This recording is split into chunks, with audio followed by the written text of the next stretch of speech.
Hai guys, selamat kembali ke Kubi-Kubi Go. Anda bersama saya Ekram.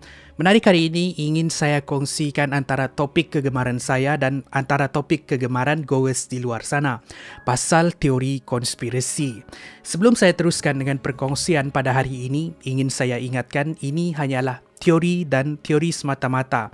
Betul atau tidak, pastikan anda jalankan penyelidikan anda sendiri. Kita tidak perlu percaya dan taksub untuk kita tahu. Ini adalah teori konspirasi melibatkan peringkat tertinggi di dalam sesebuah organisasi seperti kerajaan dan juga pertubuhan. Konspirasi ini dijalankan oleh golongan-golongan yang mahu menjalankan agenda mereka secara tersembunyi daripada memanipulasikan rakyat di sebuah negara, sehinggalah yang lebih menakutkan memanipulasikan seluruh dunia daripada sebuah organisasi kerajaan yang tersembunyi, sehinggalah konspirasi pertubuhan bangsa bersatu yang dikatakan akan mengawal dunia menjelang tahun 2030. Ini adalah 5 teori konspirasi di dalam politik dunia yang menakutkan. Shadow Government ataupun dikenali sebagai Secret Government dan juga Invisible Government. Walaupun dikenali dengan gelaran yang berbeza, tapi ia membawa maksud yang sama, iaitu satu pertubuhan yang secara sembunyi mengawal pentadbiran sesebuah negara. Berbeza dengan kerajaan yang dipilih oleh rakyat melalui proses demokrasi, Shadow Government ini disembunyikan dari mata rakyat dan ia bukan bertujuan untuk digembar-gemburkan. Tapi jangan silap, mereka ni mempunyai kuasa untuk mentadbir secara senyap dan mempunyai pengaruh yang kuat untuk menentukan nasib sesebuah negara. Kerajaan yang dipilih oleh rakyat hanyalah sebagai muka depan memuaskan hati rakyat, dan kerajaan yang dipilih ini hanyalah menerima arahan daripada shadow government yang telah ditetapkan. Dengan erti kata lain, kerajaan yang dipilih dan dikenali hanyalah untuk mengaburkan mata rakyat semata-mata. Kenapa shadow government diwujudkan? Ahli-ahli shadow government ini terdiri daripada mereka yang berpengaruh, dari ahli perniagaan sehinggalah golongan elit. Namun begitu, mereka ini tidak semestinya digemari oleh rakyat, dan peluang untuk mereka memenangi hati rakyat di dalam pilihan raya sangat tipis. Yang paling penting sekali, agenda yang ingin mereka laksanakan tidak semestinya digemari oleh rakyat. Misalnya, shadow government mahu mengembangkan perniagaan mereka dengan memonopoli minyak di Timur Tengah. Jadi mereka menggunakan kerajaan yang sedia ada untuk menyerang negara tersebut di atas alasan kebebasan.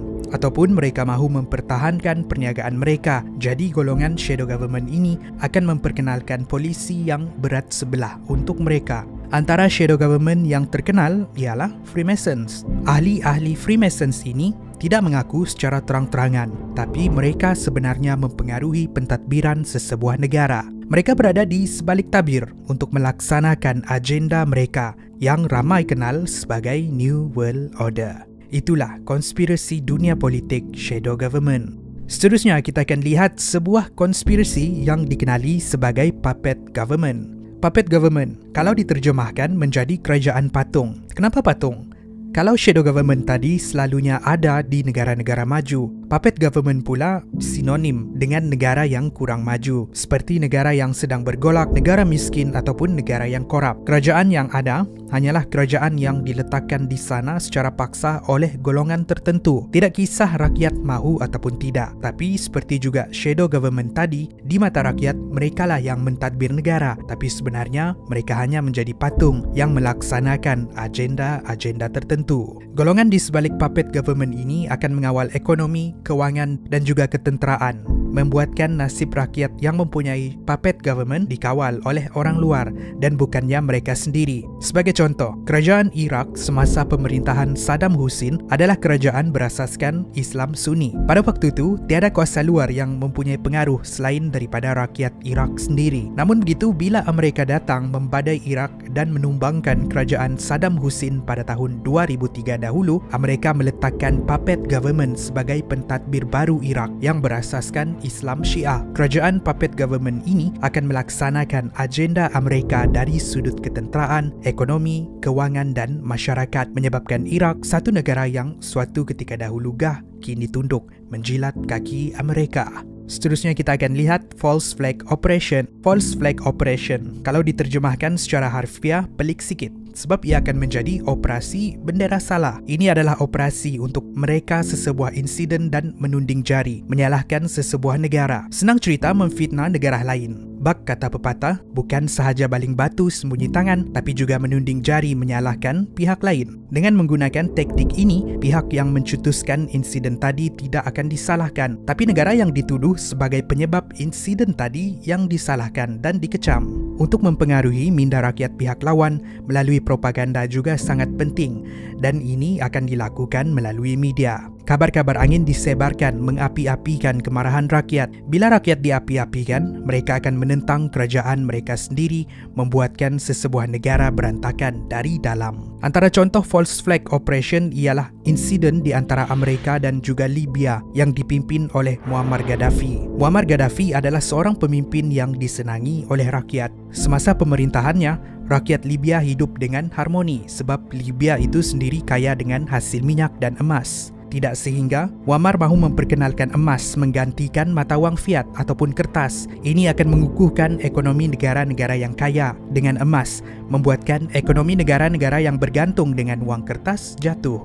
Di sini, Amerika dan juga Kesatuan Eropah yang kekayaan mereka bergantung dengan wang kertas mula mengecam Muammar dan mahu menjatuhkan dia. Tapi mereka tidak menyerang Libya secara terus. Apa yang mereka lakukan ialah dengan menjalankan operasi false flag, di mana mereka menggunakan media memfitnah Muammar sebagai pemimpin yang zalim dan sebagai seorang diktator. Rakyat Libya terpengaruh dengan propaganda ini dan membabi buta menyerang dan menghukum Muammar, secara langsung menggagalkan agenda emas Muammar. Sementara Amerika dan Kesatuan Eropah tidak dikaitkan langsung dengan insiden ini, walaupun mereka adalah dalang sebenar. Itulah false flag operation.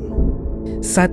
Agenda 2030 United Nations, Pertubuhan Bangsa Bersatu. Dan semestinya konspirasi sedunia yang terkenal ialah United Nations ataupun Pertubuhan Bangsa Bersatu PBB. Ada teori yang mencadangkan Pertubuhan Bangsa Bersatu walaupun mengaku menjaga hak semua negara, tapi sebenarnya mereka bias dengan negara-negara tertentu sahaja. Yang lebih ekstrim, ada yang mencadangkan Pertubuhan Bangsa Bersatu ni adalah gabungan semua konspirasi politik yang baru sahaja saya jelaskan tadi. Ada satu rancangan yang dikenali sebagai Agenda 21 ataupun Agenda 2030 yang diperkenalkan pada tahun 2015 dahulu. Secara ringkasnya, Agenda 21 adalah sebuah kertas kerja untuk menjadikan bumi lebih mesra alam menjelang tahun 2030.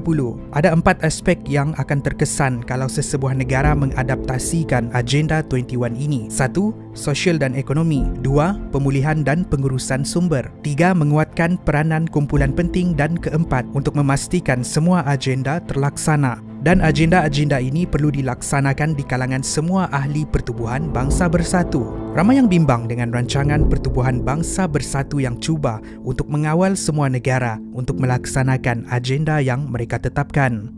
Adakah ini memang betul untuk kebaikan semua ataupun ini untuk menjalankan agenda untuk golongan tertentu? Adakah ini alat untuk melaksanakan New World Order? Itu anda yang tentukan dan pastikan jalankan penyelidikan anda sendiri.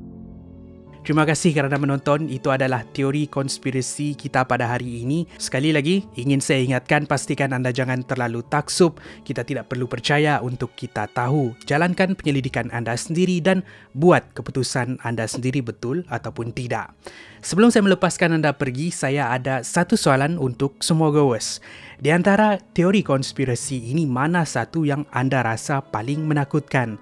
Tinggalkan pendapat anda di ruangan komen di bawah. Pastikan anda like dan share. Akan lebih banyak lagi episod menarik dimuat naik pada masa hadapan. Jangan lupa dapatkan t-shirt yang saya pakai ini kalau anda mahu menyokong Kubigo Bigo. Klik link Shopee di ruangan description di bawah. Apa-apapun, saya jumpa anda di episod yang seterusnya. Kubigo Bigo menarik setiap hari.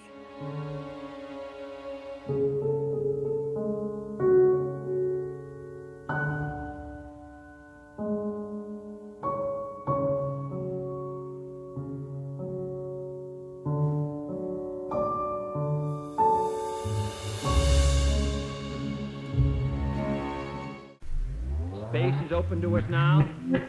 Our eagerness to share its meaning is not governed by the ethics of others. We go into space because whatever mankind must undertake, freemen must go to space.